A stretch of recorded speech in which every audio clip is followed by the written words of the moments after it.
Hi. Today is day 89 and I'm on vacation, so you can see out the window.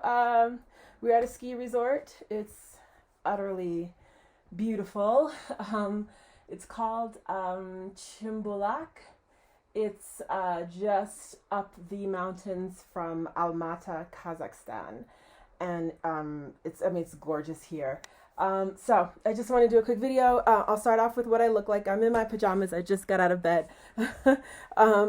So here's my stomach. You can see flat, no, but doing better here. Can see a little bit of waist happening. Not much, but some of it is. I don't know how much I weigh.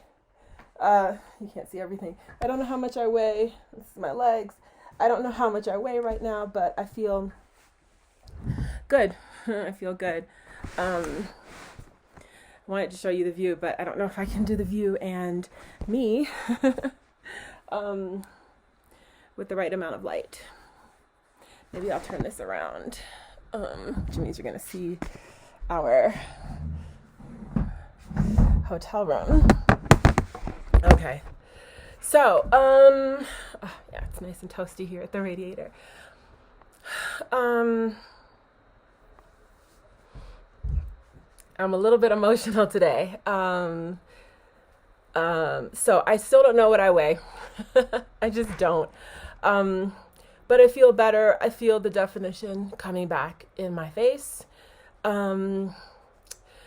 Yesterday I didn't eat dinner, but I went to the sauna here, which was great. There's a sauna in the basement of the hotel, and I love a sauna.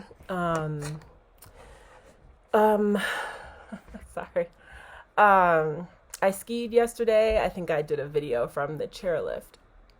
And while I am a pretty slow skier, it didn't seem like I had a lot of physical activity and it was extremely cold out.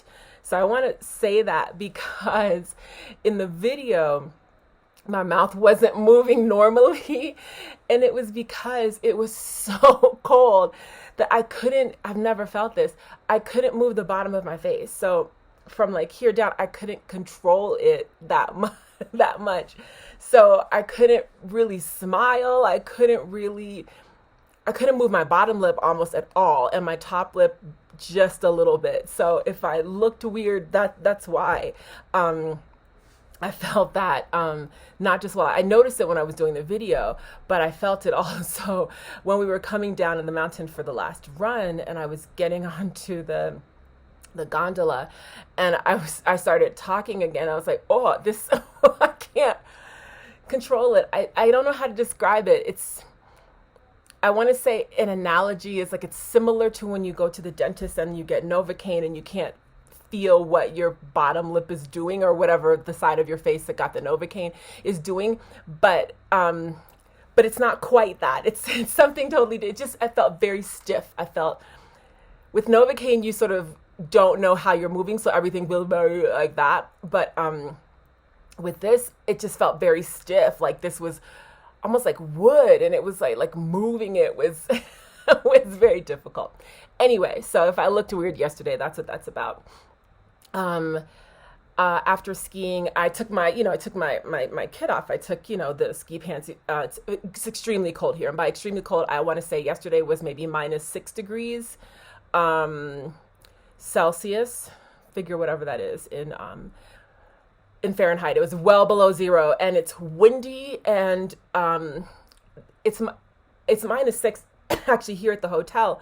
But we went to one of the top peaks, easily another 500 meters up, maybe even more. And I swear it was colder there. I swear it was like maybe -10, 11, maybe more.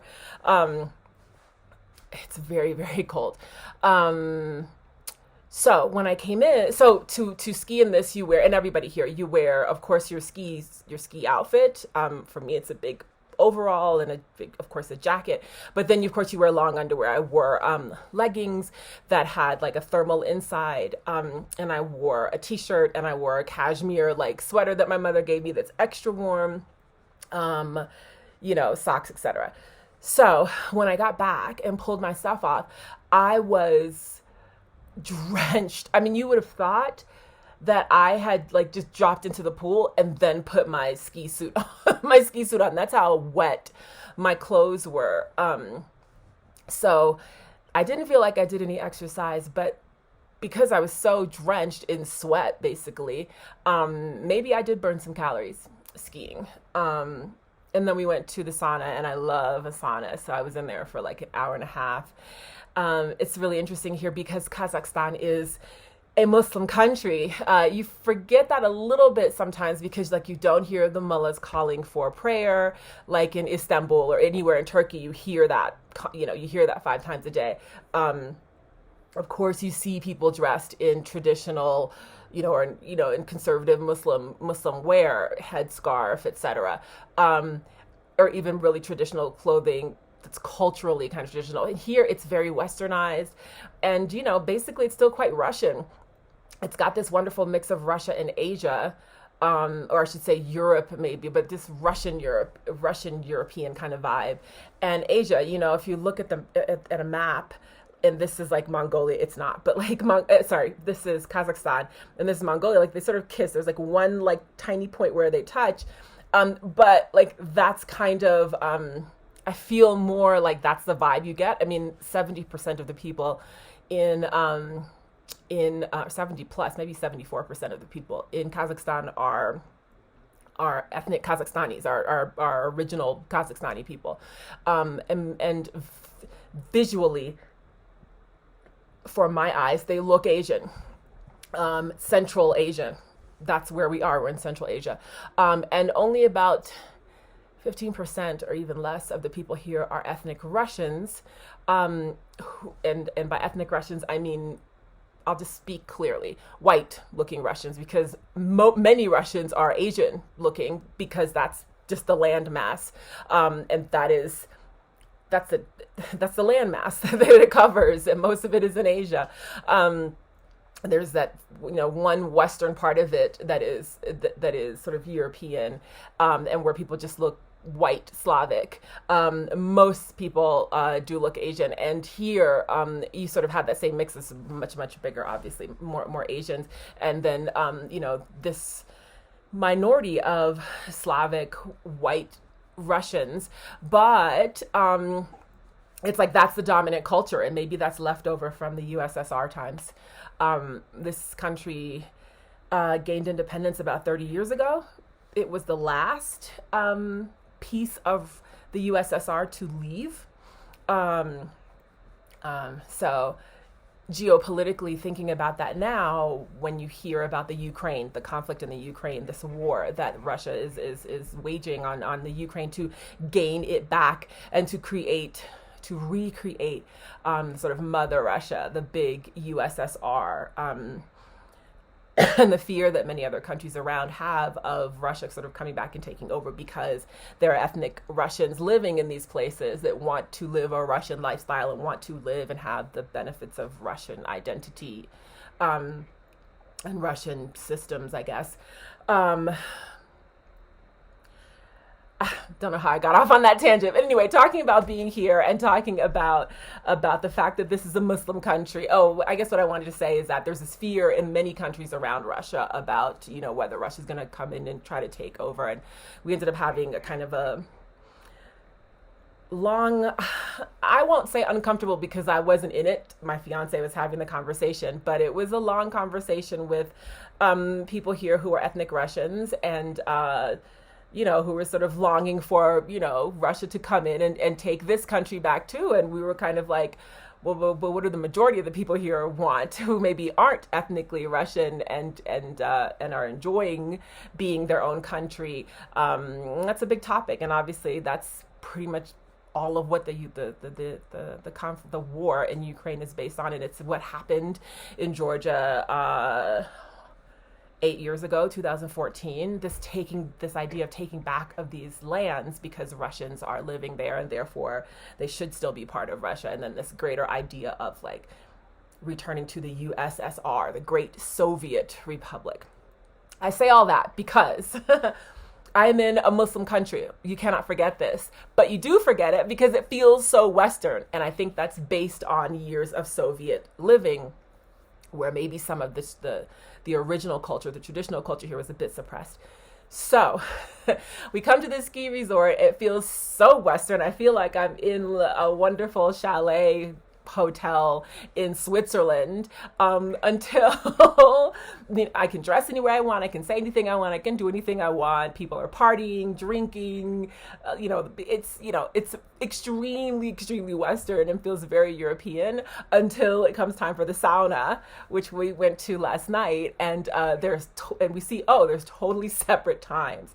There's 2 hours when women can be in the sauna and then 2 hours when men can be in the sauna. It's actually only open for 4 hours, which is rather strange, but they're totally separate. And I was like, yes, Muslim countries. It's funny how it pops up kind of when you aren't directly thinking about it. You are reminded like, yeah, hey, this is a Muslim country.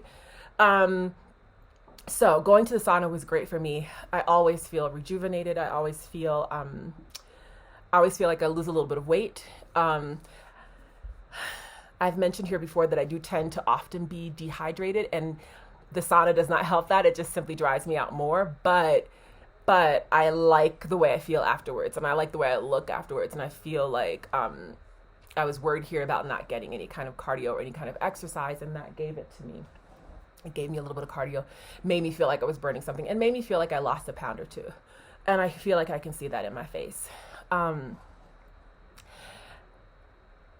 So I guess that's my, no, I wanted to have one more balloon update. Sorry. Yesterday, for breakfast, I skipped the yogurt, which had made me feel bloated and gassy the day before. But there was one more thing in the breakfast buffet that I wanted to try.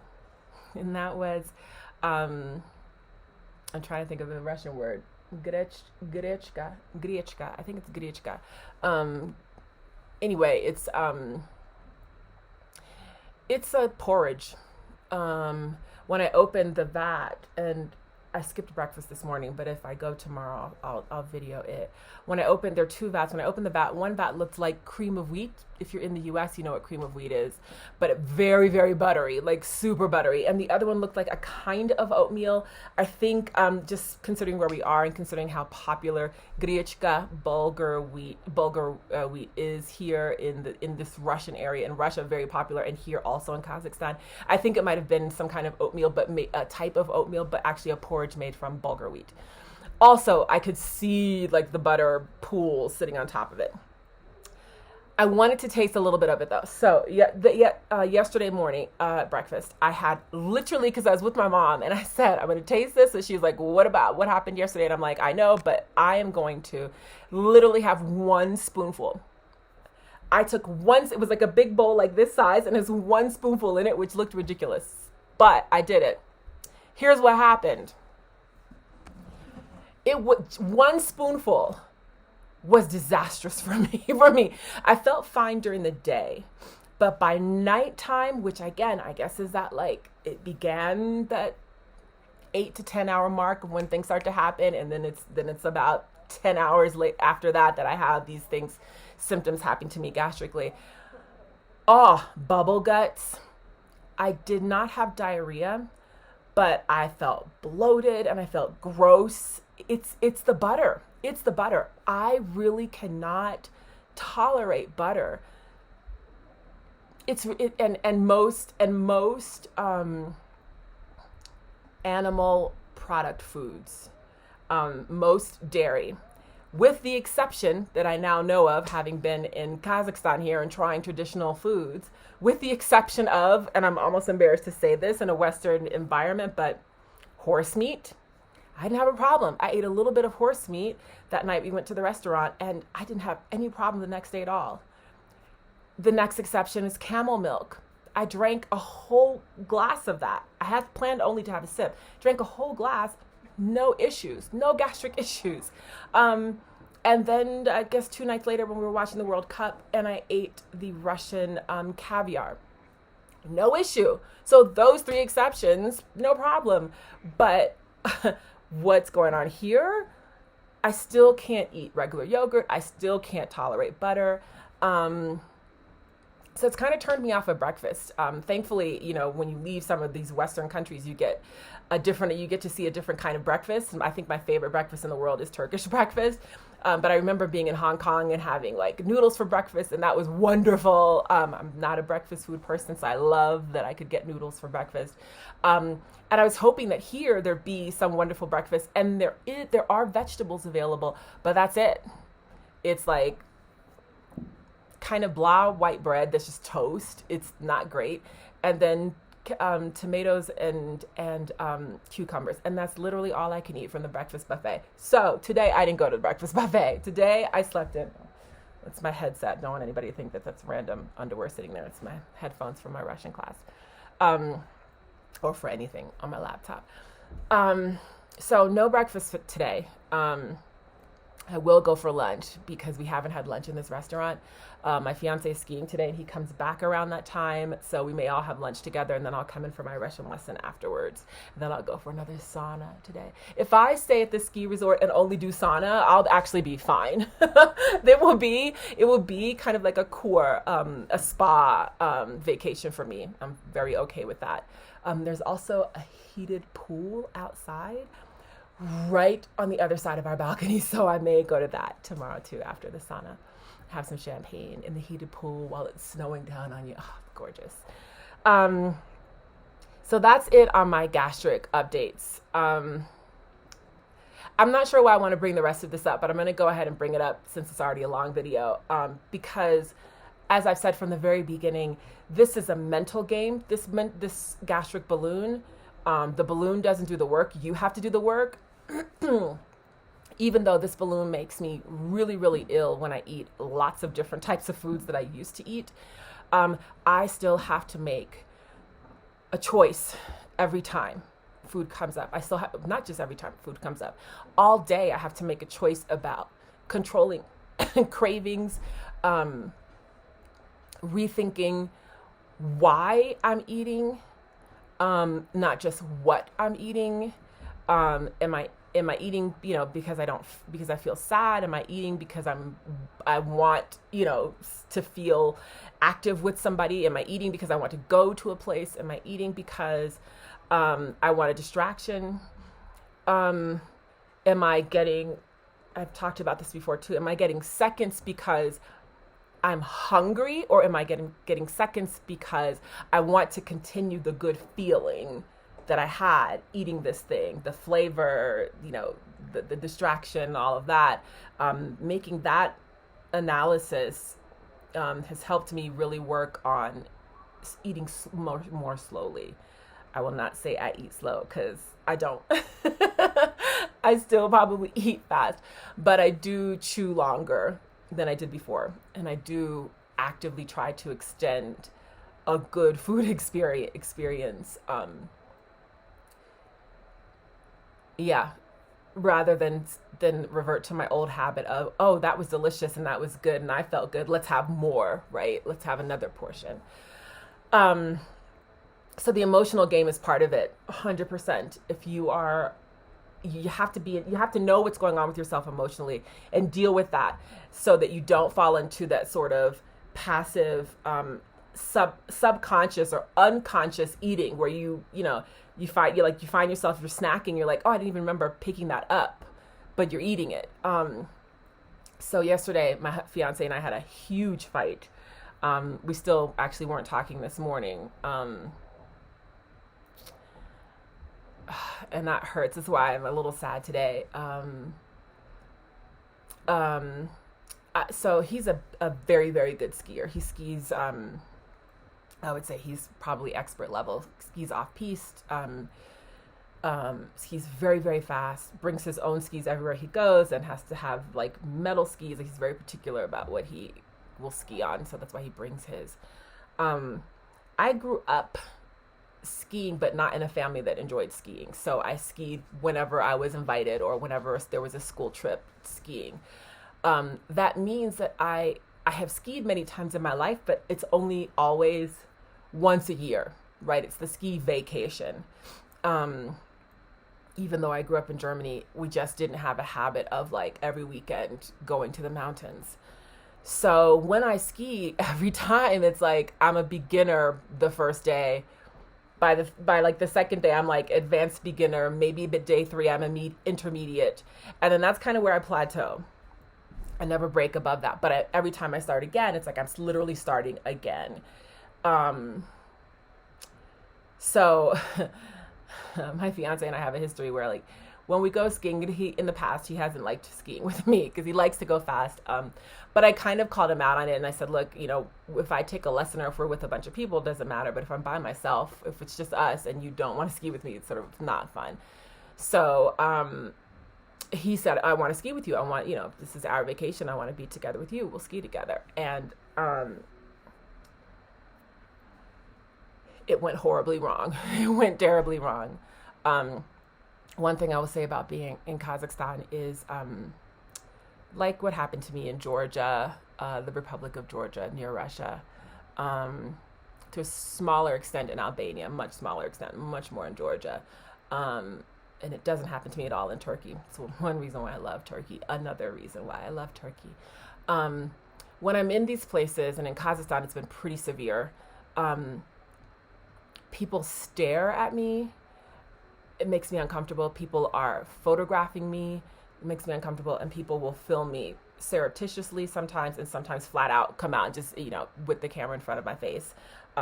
Every day, a handful of times a day, people will walk up and say, can I take a picture? Can I take a picture? It's happening all the time.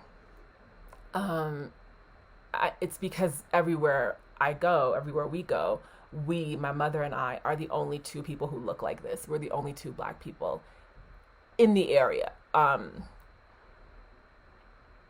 try in a mindset to say, oh, that's a positive. Like, that's fun. They think, they're excited to see someone who's different looking, and they want to record that. And that's not fine. Imagine yourself as just being a celebrity and take it that way.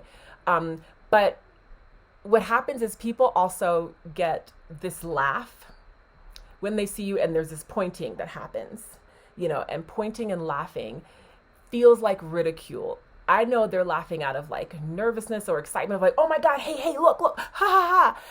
I don't think that they're always laughing at me, but with the pointing, with the, getting their friends like, look, and then laughing, it does feel like that, being like surreptitiously photographed and videoed. Like, it does feel like someone's laughing at you.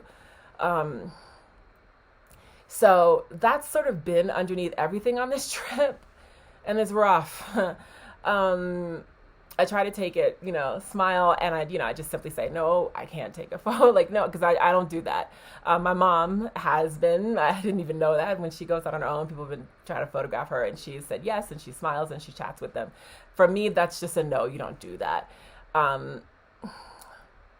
So we go up the mountain, and of course there's all of this laughing, and this pointing, and this like taking pictures and everything. So I'm already like, the world is looking at me, and now I'm getting self-conscious about the fact that I feel like I can't even remember how to ski.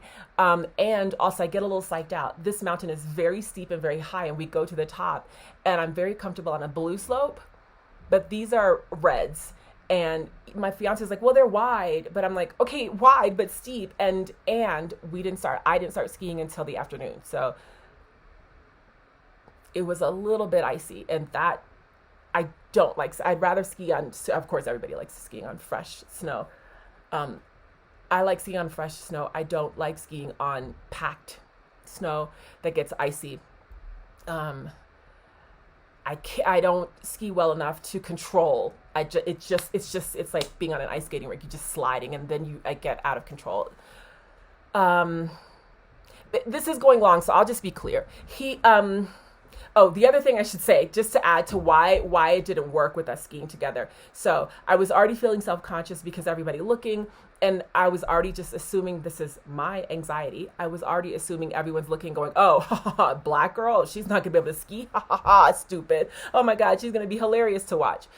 And my ego goes, I can ski. Like, I'm not a terrible skier. I'm a middle level skier. I skied in France. I've skied in Switzerland. I've skied in Austria. I'm fine. I don't even fall much. I'm a great skier for my level, in the mid-range. I can comfortably ski, right? Again, blue slopes. And there's a story I'll tell another time about a red slope that I skied very well until I realized it was, when I thought it was a blue slope. And I skied it well until I realized it was a red slope. But then when it was a red slope, when I realized it was a red slope, psychologically I lost it and wiped out and had to be saved, kind of. So I'm already feeling nervous. This is already inside of me, going on in my head. Everyone's looking at me, they're laughing at me, and I'm gonna get humiliated because I'm gonna wipe out. Also here, the pistes are very wide, but there's snowboarders, and I hate skiing with snowboarders around because they fly, and I don't know, there's somehow a kind of a different etiquette with snowboarders. They kind of just ran down the mountain. With skiers, there's an idea of like, hey, there's just a little bit more etiquette, I feel like, with skiers. As I said before, I'm a slow skier, and if it's steep, I'm doing wide crossings. So I always get really angry with snowboarders if they come down and come close to me, because I'm like, I'm so slow that my turns probably take 30 seconds. You can see me turning. So you have a lot of time to get out of my way to avoid me, which is what skiers do when they see someone who's doing wide crossings. Like, okay, that's a slow or beginner level, or someone not comfortable, and they will not come close to you. Snowboarders, I feel like they just are always coming right next to you. It's terrifying. I'm terrified of a crash. And sure enough, one of them crashed into me. Yesterday. So while he's trying to help me and he's giving me, advice and shouting things at me, but that's what he's doing. He's shouting at me. And my fiance doesn't have a ton of patience. He has a very Russian character when it comes to training. Very, very hard. He'll tell me 2 times most what to do. Like, don't use your poles. Hold your poles in front of you. Don't use them. And after he said that 2 times, he just started screaming, like, why? What are you doing? What's wrong? And I'm going, oh my God.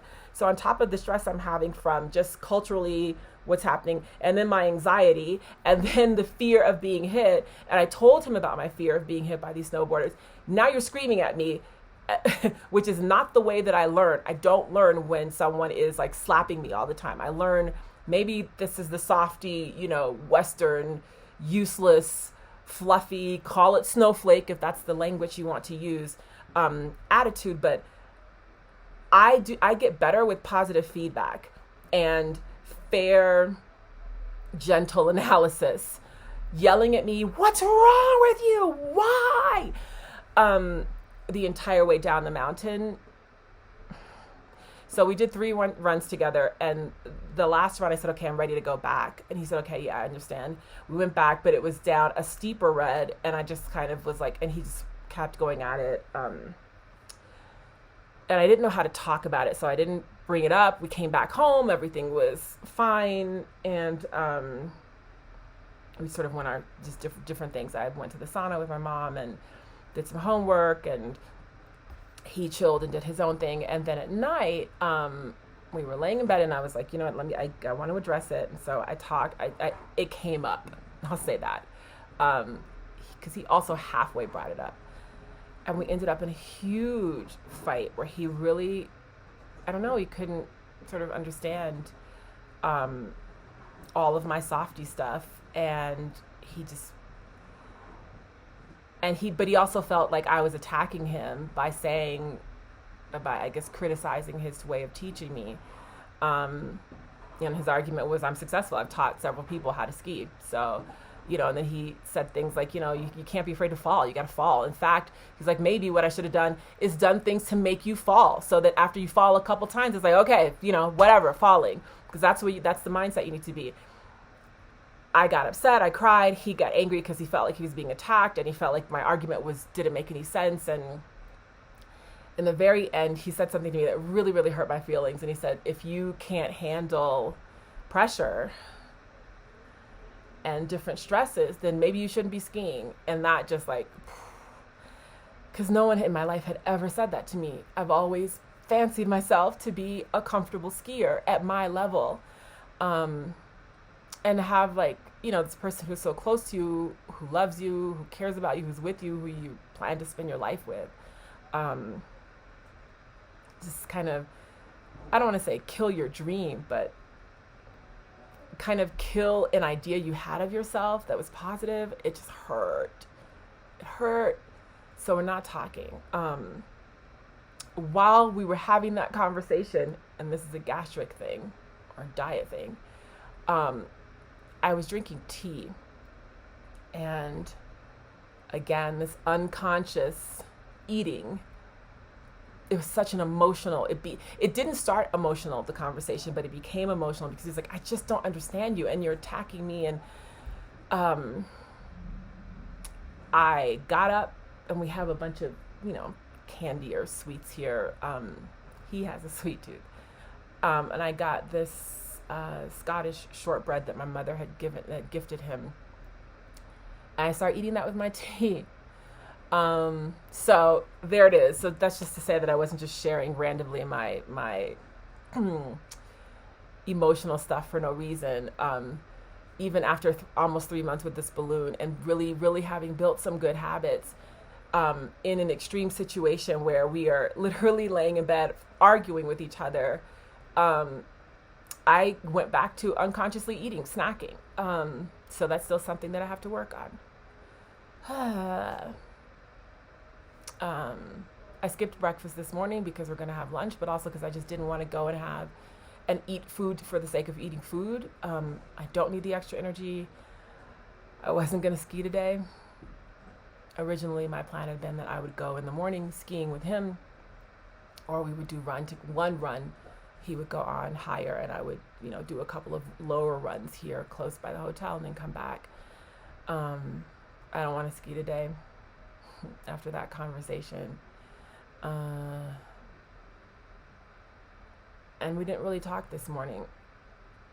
The way that the argument ended last night was not good. Usually we end an argument with resolving it, and both of us will kind of be like, look, I don't want you to feel that way, and I don't want to feel this way, and no argument or no point is more important to me than how you feel.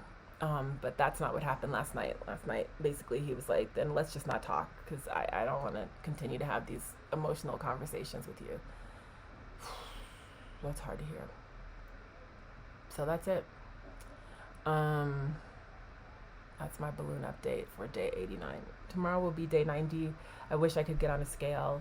I know my mindset. I know that I will go back to the sauna and hit it hard for the full 2 hours, if I can, probably, just to feel like I've lost some weight. My goal, obviously, is still to get under 200 pounds. It feels like I'm so close, but not. So having a nice steam in the sauna will feel like I'm doing something to get there. Here's a funny, let me end on a funny note. There is a way I can find out my weight here. Not in the hotel, of course, but so most of my life I've skied in Europe. All of my life I've skied in Europe until 2 years ago. That was the first time I skied outside of traditional European mountains. And in Europe, you go in, they ask you your shoe size, and then they give you a couple pairs of boots to try on. Then they bring skis out to you. They look at your height, whatever. They bring skis out to you. They click you in. They ask you how comfortable you feel. They take a look at how balanced you look. And then they rent you the skis.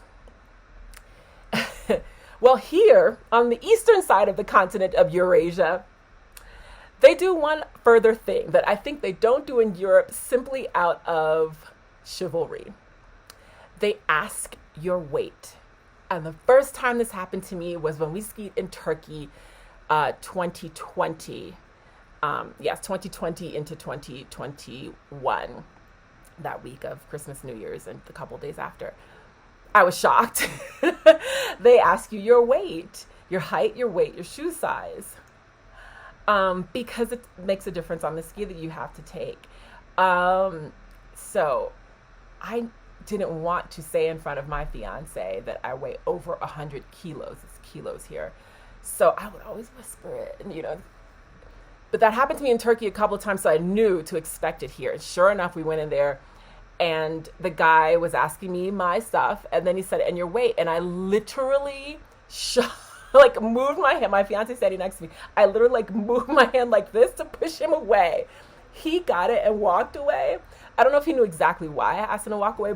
He might have, but he walked away. And then I gave the guy my number. Well, I didn't want it. I told the guy I didn't. I said, "Do you really have to have this?" And he smiled. And he's like, "Yes, I do." And he was like, "We can guess." And I was like, "No, I know it." And no. He said, "We can guess, or I have a scale here." And I was like, no. I know it. I don't want to make a show of getting on the scale. I just don't want anybody to hear. So I'm like quietly, like, just write down 100 kilos. Write down 100 kilos. I'm still so embarrassed by that. But now I know there's a scale there.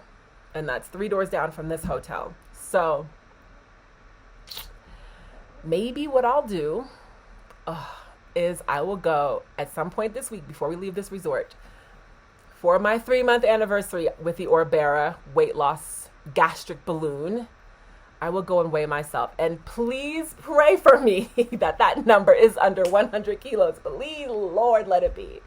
Please, Lord, let it be 100 under. I would love to be under 200 pounds. I would just love to be under 200 pounds. And 100 kilos would be, actually, hold on. I'm thinking it would be 202, but actually 100 kilos, 1 pound is 2.2 kilos. So maybe that's 220. That's how bad my math has gotten. I cannot blame that on the Orbera weight loss balloon, gastric balloon.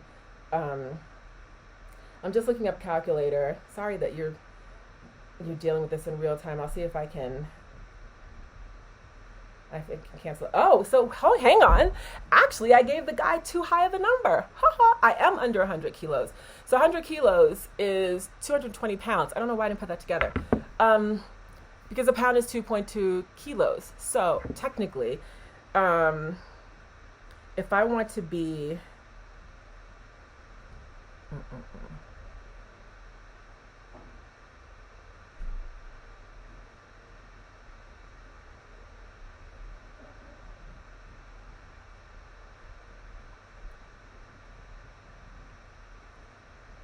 Okay, so that's how bad my math skills are. I don't know how to do around that. Reverse percentages have always been tough for me. So let's say I should actually be like 95 kilos, maybe less. Anyway, point is, oh God, I should definitely cut out my bad math skills, shouldn't I? The point is I should, which doesn't mean I will, take an opportunity to weigh myself before I leave here. And that will be my, 3-month balloon reality check, I guess. Yeah. It was supposed to be a funny note that I'm ending on. The funny note basically is, hey, remember, if you ski outside of Europe, I don't know what they do in South America and like New Zealand and other places where you can actually go skiing well. But Turkey and eastward, they ask your weight. Be ready to offer that. So embarrassing. Now I'm wondering if that's on my skis or not. Although I tried to like tell my husband, my fiance, when he was like shouting at me like, wait, I don't think I'm all the way clicked into my boots. And he was like, your problem is not the boots. Your problem is not your boots. Oh, he's so strict. This is what it's like being with a Russian. They say what they mean. You will never wonder what a Russian is thinking about you or is thinking at all. They will tell you exactly what they mean. They're not sugarcoating anything. I have appreciated that and at times loathed that. He has always been gentle with me, and that's kind of what hurt last night. Is it was the first time that he wasn't gentle. On the mountain, he again wasn't gentle. But when he taught me how to play chess, he also was like so tough and so mean that I didn't want to play chess with him anymore, and I started learning on an app. All right, there's a lot of information. Mwah. Day 89, Orbera weight loss balloon coming at you. This update coming at you from Chimbolak Ski Resort, or Chimbulak, as it's pronounced locally here in Kazakhstan, the beautiful nation of Kazakhstan, from the Chimbulak Resort Hotel. And I will leave you with another beautiful view of the view. Beautiful shot of the view.